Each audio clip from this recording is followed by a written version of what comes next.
In the name of Allah, the mercy-giving, the beneficent, praise be to Allah. Praise be to Allah who has blessed us with the greatest blessing ever, and that is to make us Muslims. يقول كما قيل ومما زادني شرفا وطيبا وكدت بأقمصي أدأ الثريا دخولي تحت قولك يا عبادي وأن سيرت أحمد لي نبيا. The greatest blessing that we can ever thank Allah subhanahu wa ta'ala for is making us Muslims and making us from the ummah of the Prophet alayhi salatu wasalam. Beloved brothers and sisters that I love for the sake of Allah, on the day of judgment, the believers in Jannah look at each other and they thank Allah for one thing. They all look at each other and say, Alhamdulillah. وَقَالُوا الْحَمْدُ لِلَّهِ. What do they thank Allah for? So the khutbah today is not about something that we need to do or not do. It's just about on the day of judgment when the believers are in Jannah, what do they thank Allah subhanahu wa ta'ala for? What is that blessing that they have received that they're thanking Allah for? To answer that question, we're going to talk about a story. It's a story that an Imam once told about a businessman.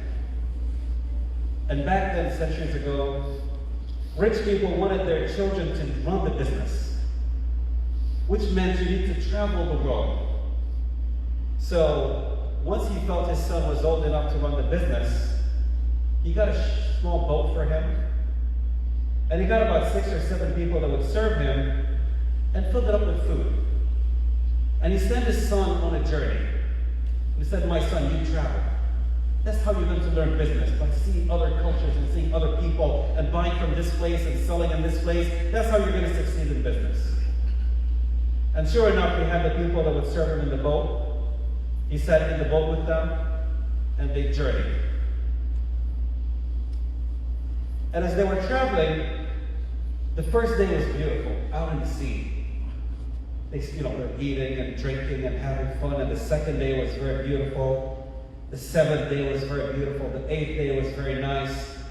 And suddenly on the 9th day, something started to happen, and the wind was coming and lightning all over, and you could see the waves, and just everything in the sea was turning upside down.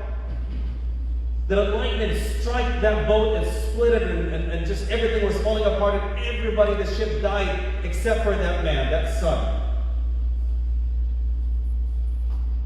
And subhanAllah, he held to just a small piece of wood in that boat as it took him side by side until he got to the seashore. Just crying and in tears, losing everything that he had, making it to the seashore. But he was very surprised. When he was received in a place that he doesn't know where he is and nobody, everybody ran to him and started to hug him. It's like they were expecting him. They started to carry him, and they started to celebrate him, and they started to sing, and they started to dance, and he's looking like, what's going on? How come people know me and are celebrating me? I don't even know a single person here. But they carried him, and they're clapping, and they're celebrating, and so joyful with this little person that came to them. Not only that, but they took him to the king's palace. Not only that, but they say, starting today, you are going to be our king. I just looking at them, are they crazy? How do they even know me? What talent do I have to be their king? And they're celebrating. They said, no, you are our king. We have a tradition. Every 3 years, we go by the seashore and we find someone that is thrown out there in a shipwreck. We take that person and we make him our king. Whatever he wants in this kingdom, he runs. Whatever he says, we do. Nobody argues with him. He said, wow. Well, let me ask you a question. What happens after 3 years? They said, that's easy. After 3 years, everything that he has, we rip it away from him. Everything that we gave, we take away from him. The clothes that he's wearing, we take it off from him. We tie him up in a ship, and we take him to the next island and dump him out there and say, do whatever you want after this. He said, what? I love the first 3 years, but what happens after 3 years? They said, absolutely, the first 3 years, you are our king. You do whatever you tell us to do, we'll do for you. after 3 years?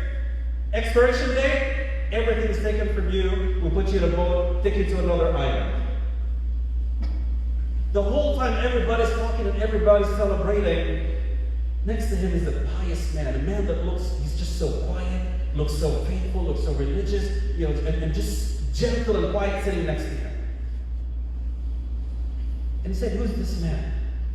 He looks good, he looks pious, he looks like a very gentle person, but he hasn't said a single word. They said, this man is the wisest man in our city. He's the one that knows everything. If you need consultation or advice, that's your man right there. But he doesn't speak unless he's spoken to. He will not come to you and say, do this or do that. But if you ask him, he will give you so much wisdom. He said, okay, well, let me ask him. Wise one. They said the first 3 years, they're going to give me whatever I want. I am the king. I rule. I go as I wish. Alhamdulillah. I can never thank Allah more than this. But after 3 years, they're going to rip me off of everything, even the clothes that I'm wearing. They're going to tie me up and take me to an island and throw me and say whatever you want after this. So what should I do? The wise man said, my son, it's simple. When you're the king, you can tell them whatever you want them to do, correct? He said, yes. He said, every day, tell them to take gold to that island. Tell them to take clothes to that island. Tell them to go to that island and start farming and cultivating in it. Tell them that island, put my wealth, put my money, put my clothes in it.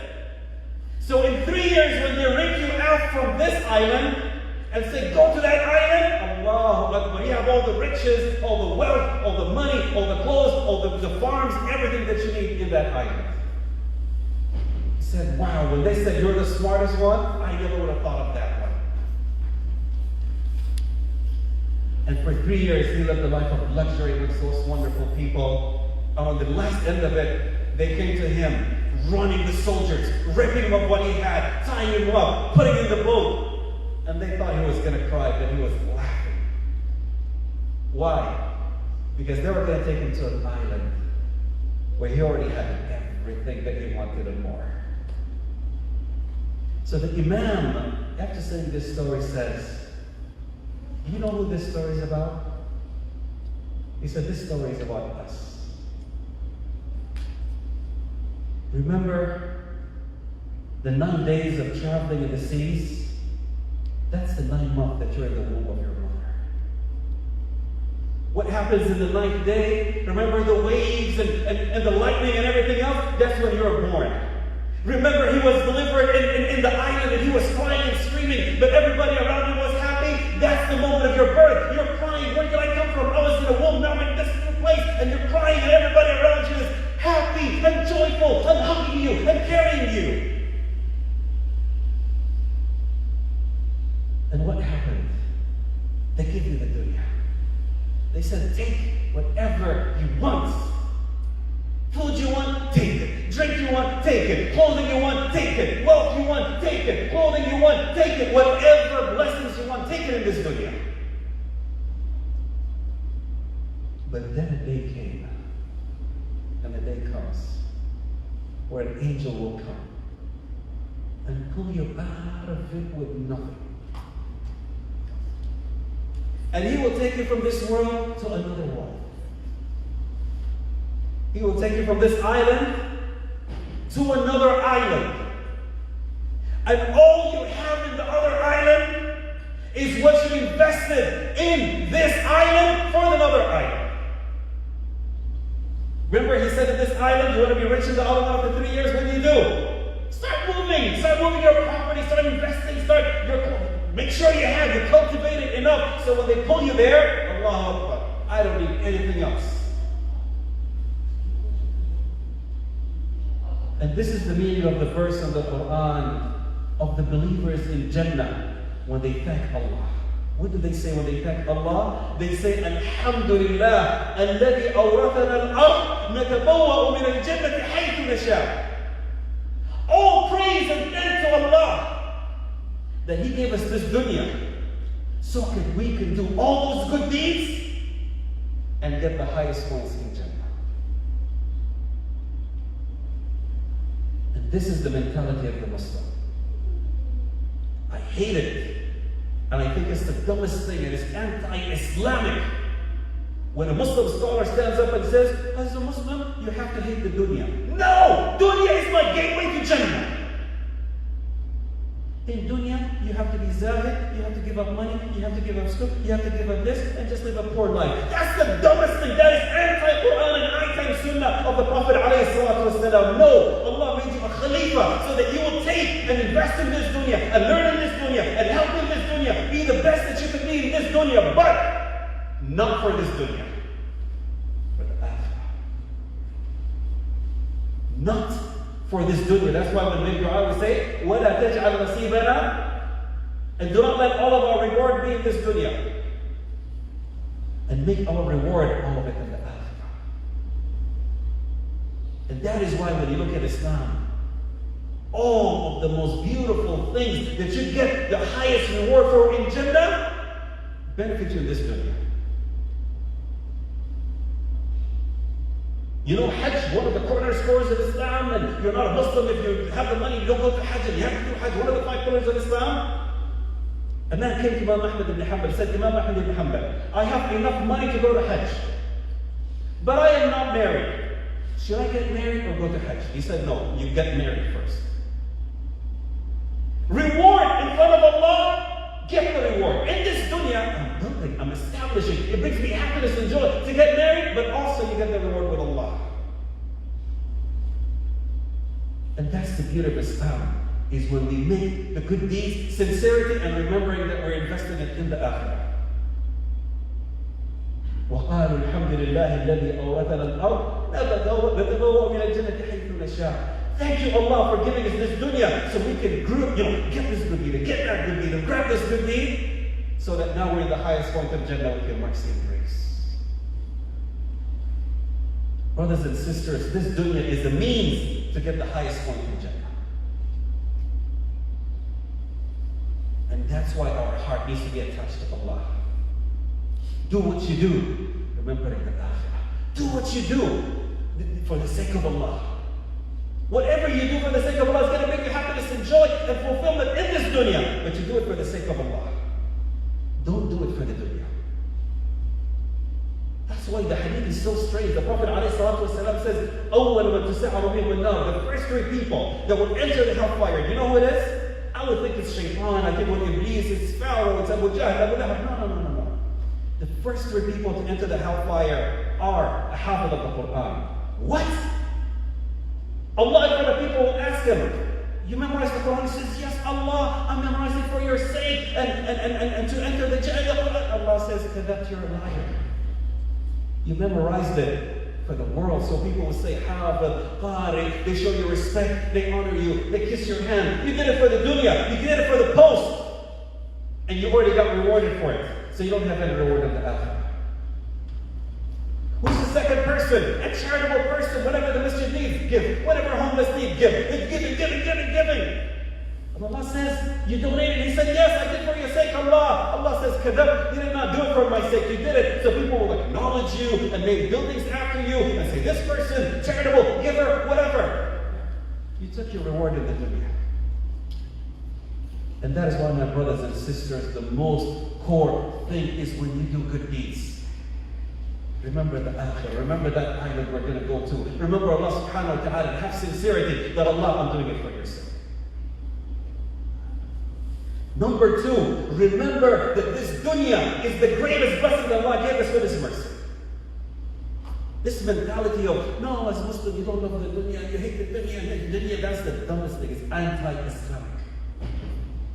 This dunya is a free meal, a free ticket that Allah says, use it the best that you can, so I'll give you the highest point in Jannah. This concept of, I need to be poor and Muslims should be poor is anti-Islamic. Of the 10 people that entered Jannah, the majority of them, they were given glad tidings, Ashar Mubashirin in Jannah, most of them were multimillionaires. Sayyidina Abu Bakr as-Siddiq, the best man after the prophets and messengers, multimillionaire. Sayyidina Uthman ibn Affan, multimillionaire. Sayyidina Abdurrahman ibn Auf, multimillionaire. So they worked hard in this dunya. They earned hard in this dunya. But the wealth that they made, they spent it for the sake of Allah. The wealth they made, they bought it in from the halal. So my brothers and sisters, if you're in college, do the best that you can. Get the best degrees that you can. Go into law, go into medicine, go into engineering, go into science, whatever you're doing. But don't go half. Go all the way in. Get the straight A's, get the valedictorian, get the best degree that you can. Go out there and help your community with it. For the sake of Allah. If you're a businessman, businesswoman, do what you need to do to grow your business and be successful in it and help others for the sake of Allah.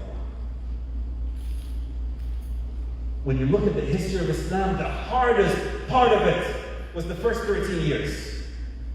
And the majority of the growth of the first 13 years falls on one man, Sayyidina Abu Bakr as-Siddiq. Why? Because he was a businessman, smart, had so much wealth, and he invested it to help the Muslims. When he saw a man that was poor, what did he do? That was being tortured by the name of Bilal. In the desert, they're putting rocks that are boiling in the desert, burning him with it. And yet he's saying, Ahadun Ahad. He goes to the owner of the slave and says, would you sell him to me?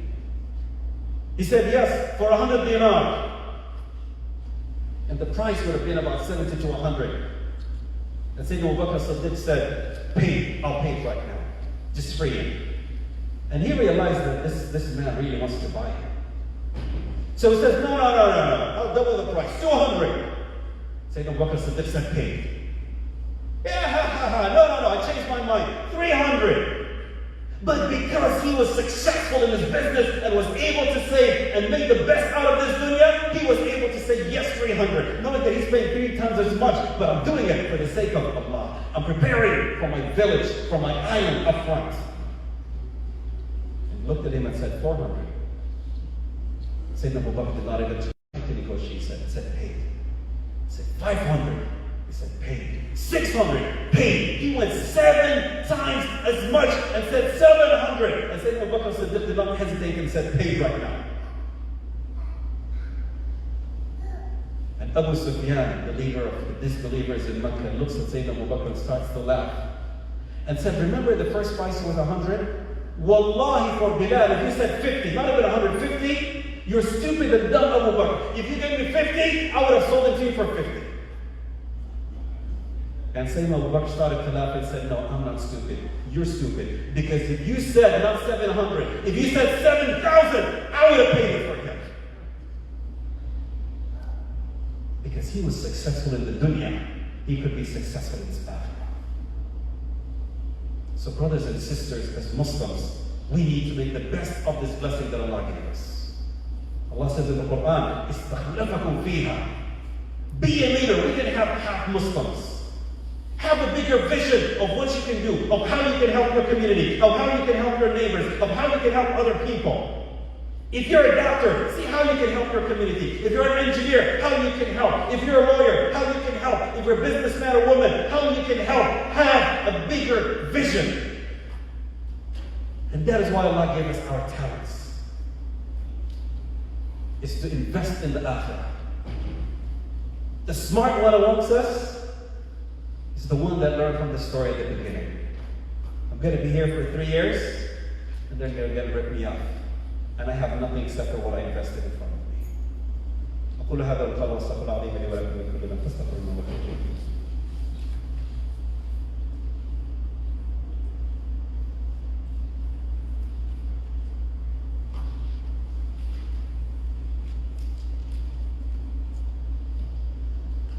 بسم الله والحمد لله والصلاة والسلام على رسول الله.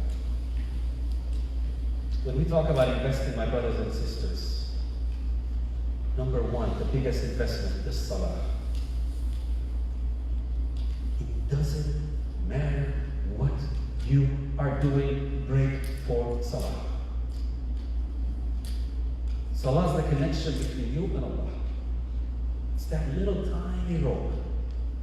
If you cut it, repent. There's nothing between you and Allah. There's no guarantees, no protection. You lose all of it. The only thing that we have with Allah is this line called salah. It doesn't matter where you are or what you're doing. What I'm about to say is the strangest, worst thing in the world. You've never heard it before, but I'm saying it for my good and for your good. If you are out in a club and you remember the time of salah, step out and pray. If you're smoking weed, throw it away and pray and then go back and do whatever you do. It doesn't matter what circumstance, where you are, whatever you're doing, pray for salah. Because little by little salah will transform you. إن الصلاة تنهى عن الفحشاء والمنكر. The more you connect with Allah, the more Allah brings you back. But when you cut that line, when shaitan blames you and says, no, you're disobedient, no, you're bad, no, you can't do this right now, no, next week I'm going to start, no, when I go to Hajj I'm going to start, no, when I get married, no, when I get up there, then I'm going to start praying, you cut that line with Allah, Allah will cut you off. The second greatest investment, إِنَّ اللَّهَ لَا يُحِبُّ الْمُتَكَبِّرِينَ. Allah does not like arrogant people. So always ask Allah for forgiveness. We make mistakes during the day, we make mistakes during the night, always ask Allah for forgiveness. After salah, astaghfirullah. Before you go to sleep, astaghfirullah. You wake up, astaghfirullah. You look the wrong way at someone, astaghfirullah. You hear something wrong, astaghfirullah. Even after salah, say astaghfirullah. Always ask Allah. Adam and Iblis, they both disobeyed Allah. Actually, Adam committed a worse sin than Iblis. Iblis just said, hey, eat from that tree. He didn't eat it. He didn't touch the tree. Adam went and ate the tree, and Allah said, don't eat it. So he went further. But what's the difference between the two of them? Adam and his wife knelt in the ground and said, رَبَّنَا ظَلَمْنَا أَنفُسَنَا وَإِن لَمْ تَغْفِرْ لَنَا وَتَرْحَمْنَا لَنَكُونَ. They repented and returned to Allah. What did Iblis do? أَسْجُدُ لِمَنْ خَلَقْتَ طِينًا. Allah, how dare you tell me to? You will invest in the akhirah, always ask Allah for forgiveness. Number 3, honor your parents. Jannah is under their feet. Jannah is under their feet. Easy free pass to Jannah. Put a smile on their face, send them a gift, send them a message, call them on the phone, they passed away, make dua for them. You honor them, free pass to Jannah.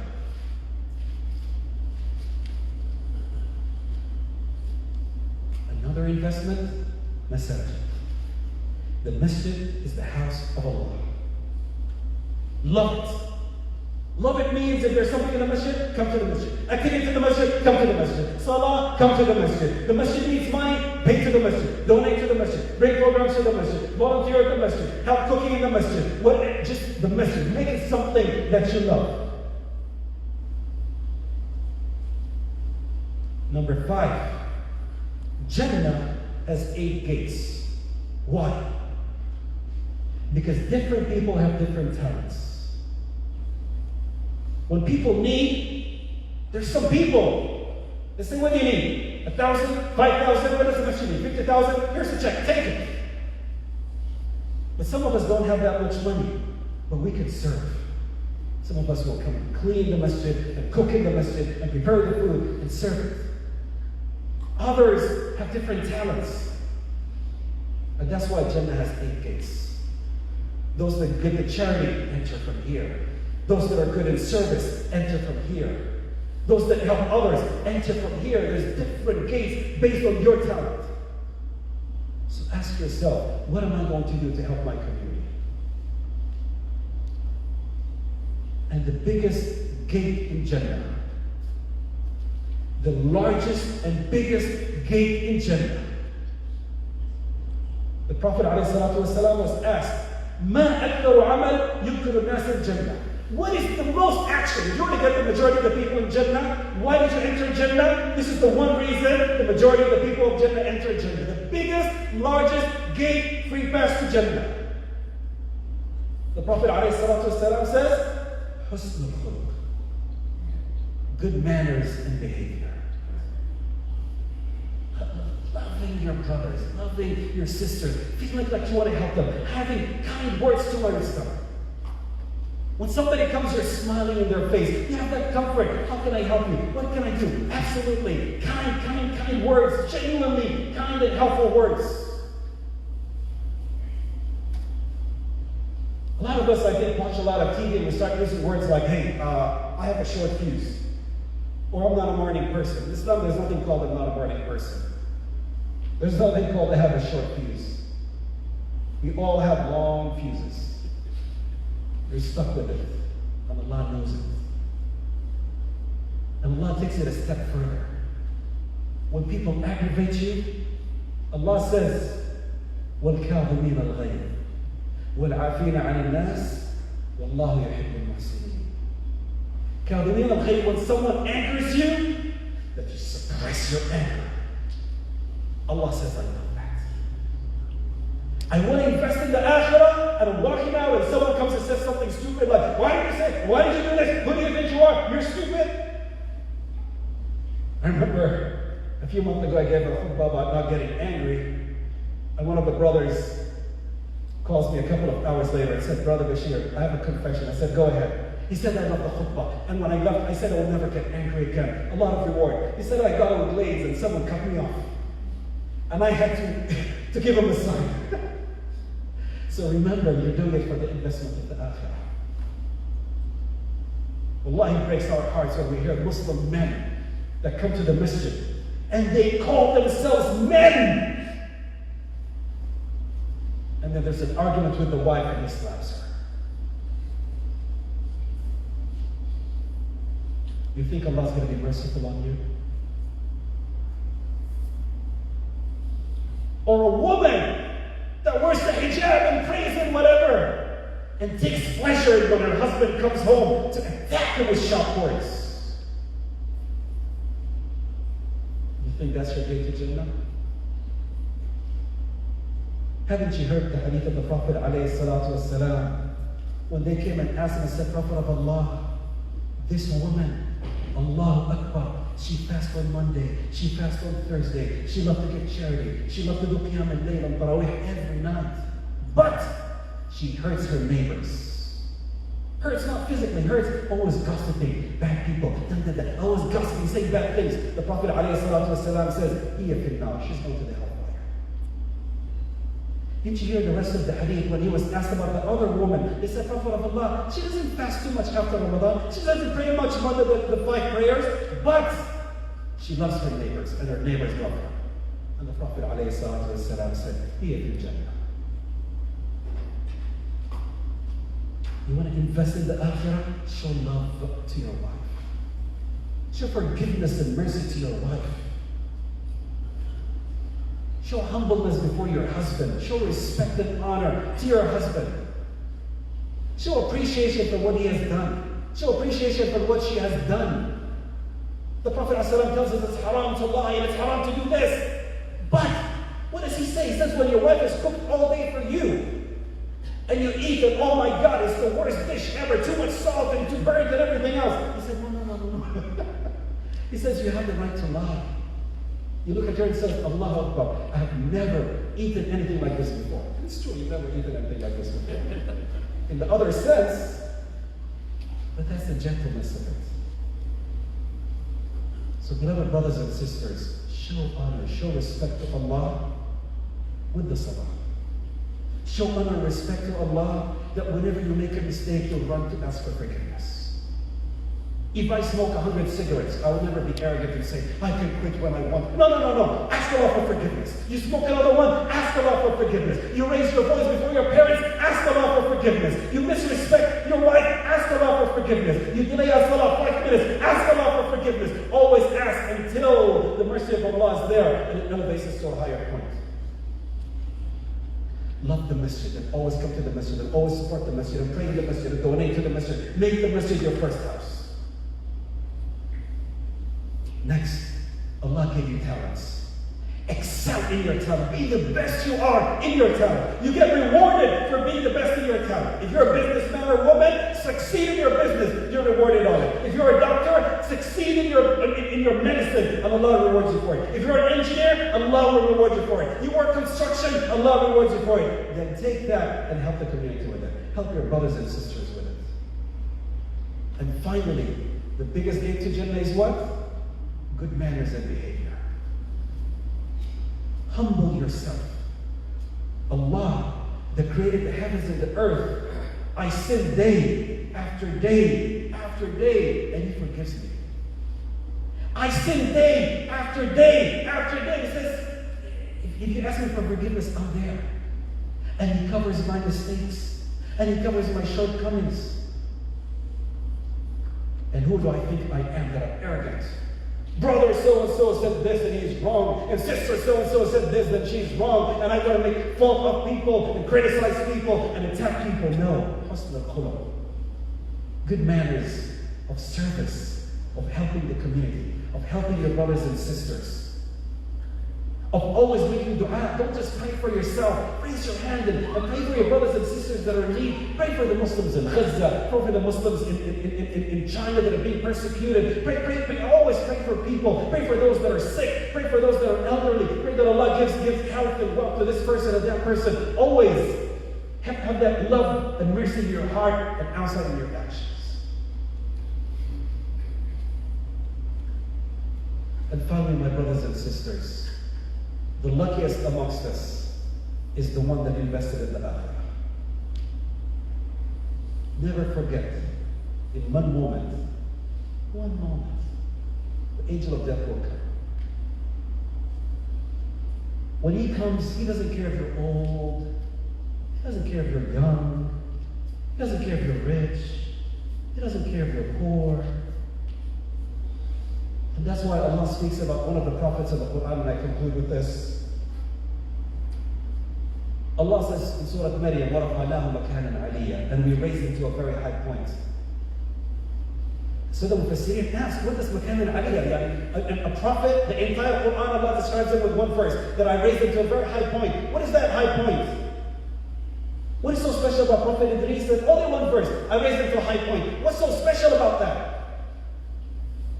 So they asked one of the Sahaba by the name of Ka'b al-Ahbar, and he said, every prophet has an angel that goes with them. The Prophet ﷺ had angel Jibreel. And so Prophet Idris had an angel, and he asked that angel and said, or the angel asked him and said, is there anything that you want me to do? He said, yes. He says, Allah, I know Allah created the heavens and how beautiful it is. I want to take a tour of the heavens and see how beautiful it is. So the angel went and asked for permission. And they said, permission granted. And he picked him in the back of his wings and raised Prophet Idris to the first heaven. Allahu Akbar. Prophet Idris saw the beautiful creation of Allah, the Jannah and the angels, and something that is amazingly beautiful. And then he raised them to the second heaven, knocked the door, they opened, and he saw something that is beyond fascination and glory. And then they knocked and took him to the third heaven. And the moment they got there, there was an angel that was so angry and staring at Prophet Idris like he was to attack him. So Prophet Idris got scared and asked the angel with him and said, why is he angry at me? Why is he staring at me like this? I'm scared. Like, what did I do to him? He said, I don't know, but let me ask him and find out. So he went to the angel and asked him. He said, this is the Prophet of Allah, Idris. You're supposed to be pleasant to him. He's a good person. Why are you angry at him and staring at him? He said, I'm not angry at him. He said, I am Malak al-Maut. I am the angel of death. And Allah commanded me at this moment to capture the soul of Prophet Idris in the third heaven. And I said, Allah, what is wrong with this command? He lives in the dunya. He lives in the dunya down there. And you're telling me to catch his soul at this moment in the third heaven? That's impossible, Allah. Allah said, angel of death, at this moment, capture his soul in the third heaven. He said at that moment, I know it's impossible. He lives in the dunya. And I look, and he's right in front of me. Brothers and sisters, the moment of death comes, whether we're ready or not, whether we're old or young. Invest in the akhirah. Repent to Allah, and He will take your sins and make them good deeds. Pray on time, and no matter what your sins are, the moment you enter your grave, you're shielded. Love people, help people, forgive people, support people, and wallahi, you have nothing to worry about in that. If you're doing your salah, and you're asking Allah for forgiveness, and you're helping others, and you're kind to them, you're forgiving of them, wallahi, you have nothing to worry about. اللهم لا تدع لنا ذنبا الا غفرته ولا هما الا فرجته ولا كربا الا نفذته ولا حاجة من حوائج الدنيا والآخرة هي لك رضا ولنا فيها الصلاح إلا عجل على قضائها. Allah, we ask you the most beautiful names and the most beautiful attributes, so you forgive us for all of our sins. Allah subhanahu wa ta'ala, make us from the first group that enters Jannah with your mercy and grace, Ya Rabbil Alameen. Allah subhanahu wa ta'ala, protect us and protect our children. Give our children the best of health and wealth and faith, Ya Rabbil Alameen. Allah, if our parents are alive, protect them and allow us to honor them the best that we can, Ya Rabbil Alameen. Allah subhanahu wa ta'ala, if they have passed away, or any of our spouses, or any of our children, or any of our family members, shower your mercy and grace upon their graves, Ya Rabbil Alameen. Shower your mercy upon them in this moment, Ya Rabbil Alameen. And raise us and raise our children, raise our family and our beloved brothers and sisters all around the world to the highest point that we are joined with our beloved Prophet sallallahu alayhi wa sallam yawm al-qiyamah. Join us with our beloved Prophet alayhi salatu wasalam wa ali bayti wa sahabati min al-firdaus al-a'la. Wa akhiru da'wana alhamdulillahi rabbil alamin. Wa kullu salatu wa alhamdulillah.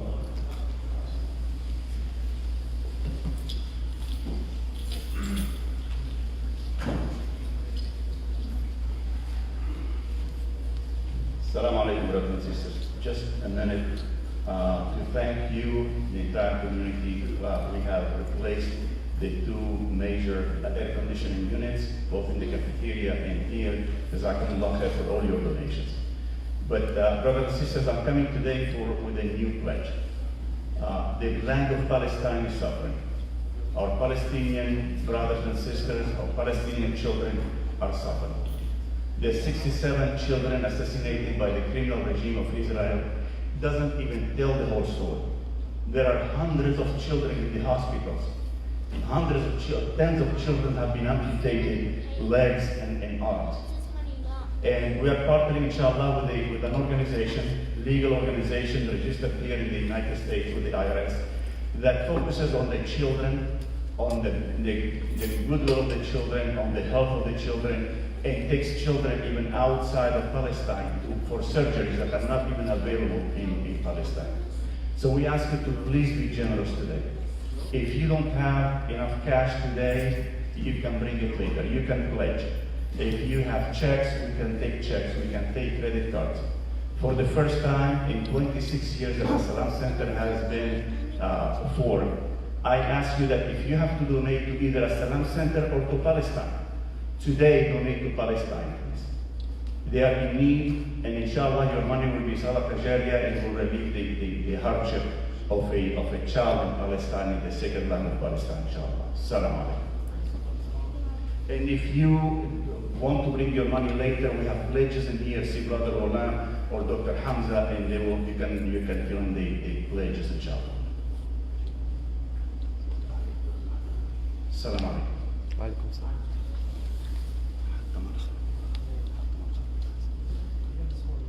Allahu Ekber, Allahu Ekber. Eşhedü en la ilahe illallah. Eşhedü enne Muhammeden Resulullah. Hayya alas-salah, hayya al-falah. Kad kâmedü salat, kad kâmedü salah. Allahu Ekber, Allahu Ekber. La ilahe illallah.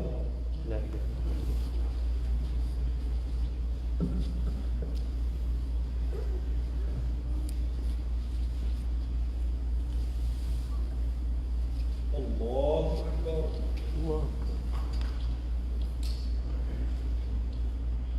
Alhamdulillahi Rabbil Alameen.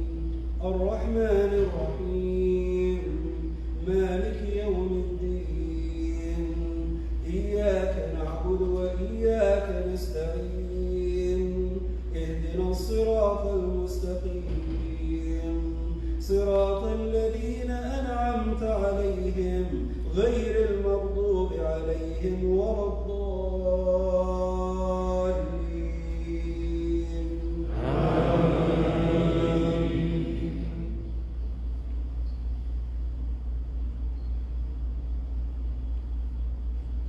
آمن الرسول بما أنزل إليه من ربه والمؤمنون كل آمن بالله وملائكته وكتبه ورسله لا نفرق بين أحد من رسله وقالوا سمعنا وأطعنا غفرانك ربنا وإليك المصير. الله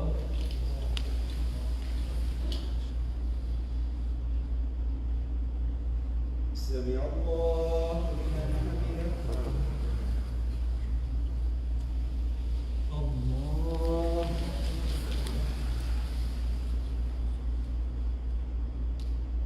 الله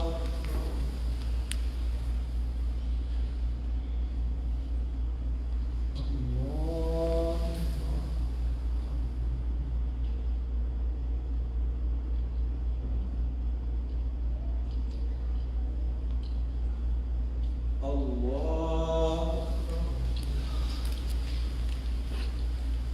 الحمد لله رب العالمين الرحمن الرحيم مالك يوم الدين إياك نعبد وإياك نستعين اهدنا الصراط المستقيم صراط الذين أنعمت عليهم غير المغضوب عليهم ولا الضالين.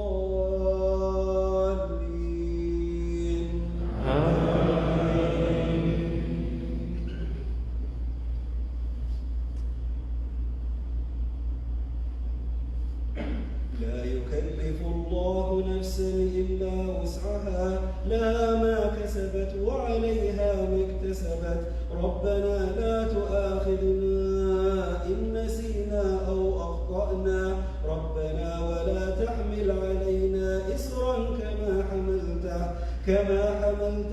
على الذين من قبلنا ربنا ولا تحملنا ما لا طاقة لنا به واعف عنا واغفر لنا وارحمنا أنت مولانا وانصرنا على القوم الكافرين. الله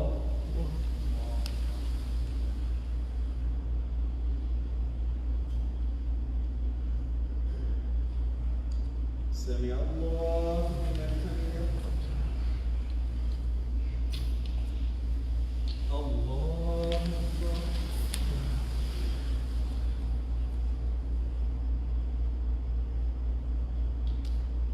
الله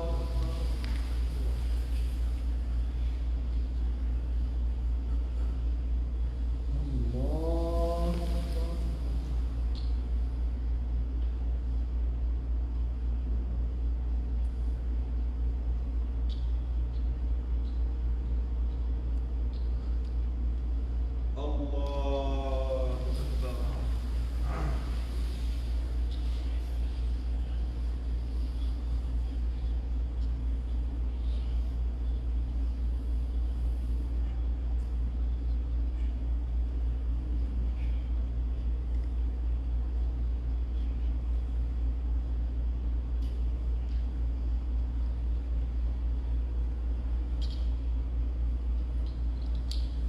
السلام عليكم ورحمة الله. السلام عليكم ورحمة الله.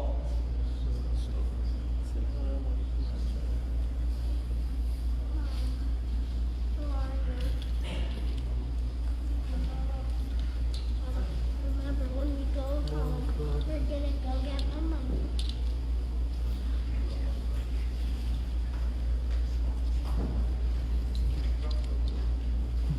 Assalamu alaikum wa rahmatullah.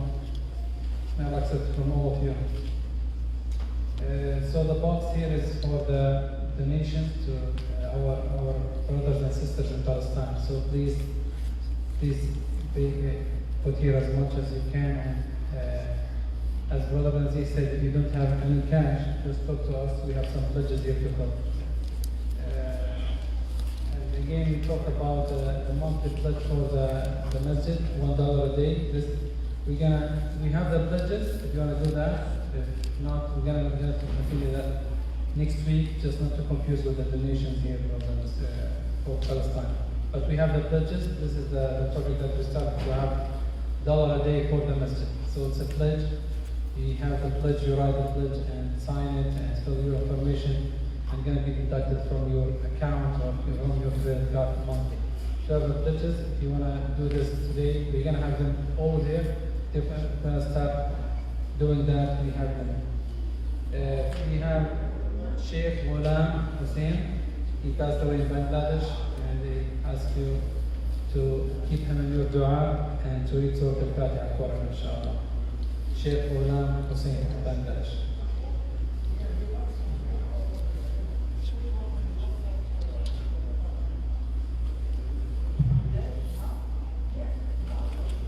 And please don't forget the message from your donations, and you see your donations, how they made difference. We have the ACs working right now, and both here and the cafeteria. Jazakumullah khair for everything you do for the masjid.